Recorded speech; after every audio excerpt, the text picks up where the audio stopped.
15वीं सदी की यह कहानी है। किसी एक गांव में बहुत ज्ञानी पंडित रहा करता था। पंडित आजू बाजू के सारे ही गांवों में बहुत प्रख्यात था और इसी वजह से धनवान भी। पंडित का परिवार ज्यादा बड़ा नहीं था। पंडित अपनी पत्नी के साथ अपने बहुत बड़े घर में अकेला रहता था, क्योंकि पंडित को कोई बेटा नहीं था और एक सिर्फ बेटी थी जिसका विवाह पास के गांव वाले एक श्रीमंत लड़के से हो चुका था। पंडित ने शादी से पहले अपने होने वाले दामाद की अच्छे से जांच पड़ताल की थी और अपनी बेटी का भविष्य भी ठीक से पढ़ा था, तब जाकर उसने बेटी की शादी की थी। लेकिन चंद सालों में ही पंडित का दामाद बुरी आदतों के चंगुल में फंस गया। जुआ और शराब की बुरी लत ने उन्हें सड़क पर लाकर रख दिया था। अपने बेटी की ऐसी दुर्दशा देखकर पंडित की पत्नी काफी दुखी होती थी और अक्सर पंडित को कहा करती थी, तुम जाकर उनकी मदद कराओ। पंडित हमेशा अपनी बीवी को यह कहकर उनकी मदद करने के लिए मना कर देता था कि अभी कुछ समय तक उनका बुरा वक्त चलना है।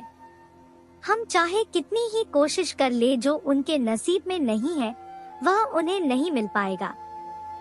पंडित की ऐसी बातों से उसकी पत्नी काफी दुखी हो जाया करती थी और मन ही मन सोचती थी कि कैसा स्वार्थी पिता है, अपनी बेटी को इतने कष्टों में देखकर भी उसकी मदद करने के लिए मना करता है।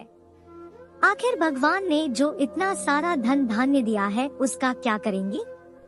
हमें कोई और औलाद भी तो है नहीं, ले देकर एक यही बेटी है और उसके लिए भी कुछ नहीं करेंगे तो किसके लिए करेंगे? पंडित ऐसा नहीं सोचता था।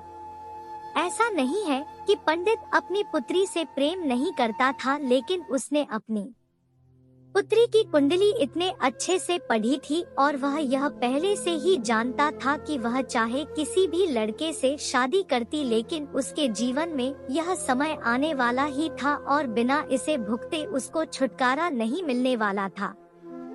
एक दिन खाने पीने के लिए भी मोहताज हो चुके पंडित के बेटी और दामाद उसके घर पर आए।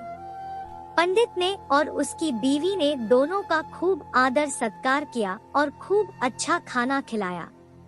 बेटी और दामाद की पंडित से सहायता मांगने की हिम्मत ना हुई, इसलिए वह बिना बोले ही वापस अपने घर को लौटने लगे। लेकिन माँ तो माँ होती है, पंडिताइन से रहा नहीं गया और बिना पंडित की इजाजत के उसने चोरी छुपे बूंदी के लड्डू बनाकर उसमें सोने के सिक्के रख दिए और बेटी और दामाद को दे दिए, ताकि बेटी और दामाद की कुछ आर्थिक सहायता हो सके।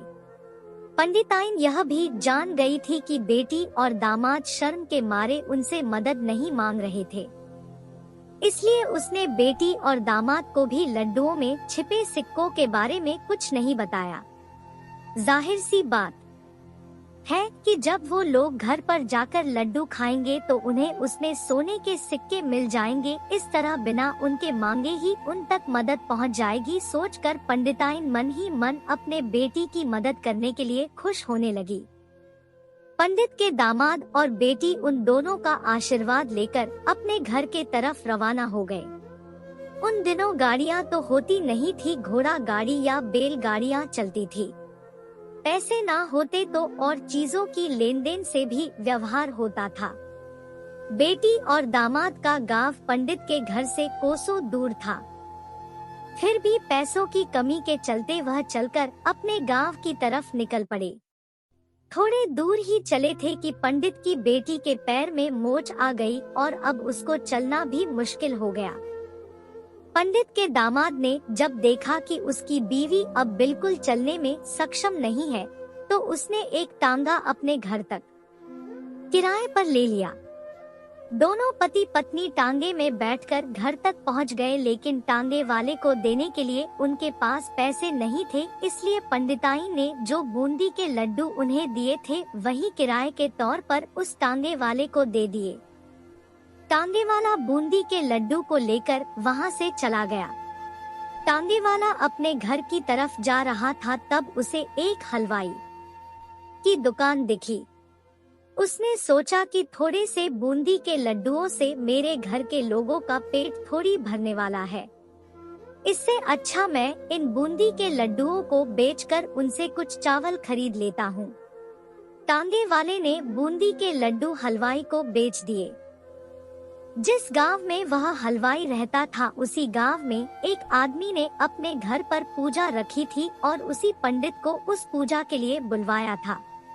पूजा में लगने वाले प्रसाद के लिए उस आदमी ने उसी हलवाई से बूंदी के लड्डू लिए जहां पर उस टांगे वाले ने बेचे थे। हलवाई ने भी उस आदमी को टांगे वाले से खरीदे हुए लड्डू ही पहले दिए ताकि वह खराब ना हो जाए, क्योंकि वह नहीं जानता था यह लड्डू कब बने हैं। पूजा खत्म होने पर दक्षिणा और बूंदी के लड्डू लेकर जब पंडित अपने घर आया और खाना खाने बैठा तो प्रसाद में लाए बूंदी के लड्डू खाते वक्त लड्डू से सोने का सिक्का निकला। इस घटना को देखकर पंडिताइन की आंखों से आंसू बहने लगे। पंडित ने जब पंडिताइन से उसके रोने का कारण पूछा तो पंडिताइन ने पंडित को सब कुछ बताया और पंडित से उनकी बातों पर भरोसा न करने के लिए माफी मांगी। पंडित ने पंडिताइन के आंसू पोंछे और कहा कि तुम्हारी तरह मैं भी हमारी बेटी को बहुत प्रेम करता हूँ, लेकिन अगर हम उसकी अब मदद करते हैं तो दामाद हमसे हमेशा ऐसे ही मदद की अपेक्षा रखेगा और अपनी बुरी आदतों को कभी नहीं छोड़ेगा। पंडिताइन भी अब पंडित की बातों से सहमत हो गई। 2-3 महीने बीत गए। पंडित के दामाद और बेटी फिर से एक बार उसके घर आए और इस बार उनकी परिस्थिति पहले से बेहतर थी, क्योंकि पिछली बार खाली हाथ जाने के बाद दामाद ने नया काम शुरू किया था और अपनी सारी बुरी आदतें भी छोड़ दी थी। दोस्तों, नसीब का लिखा नहीं बदलता। यह कहानी आपको कैसी लगी? क्या आप भी नसीब पर भरोसा रखते हैं या फिर आप उन लोगों में से हैं जो अपना नसीब खुद अपने हाथों से लिखना चाहते हैं? आपने पूरी कहानी अंत तक पढ़ी, इसके लिए धन्यवाद।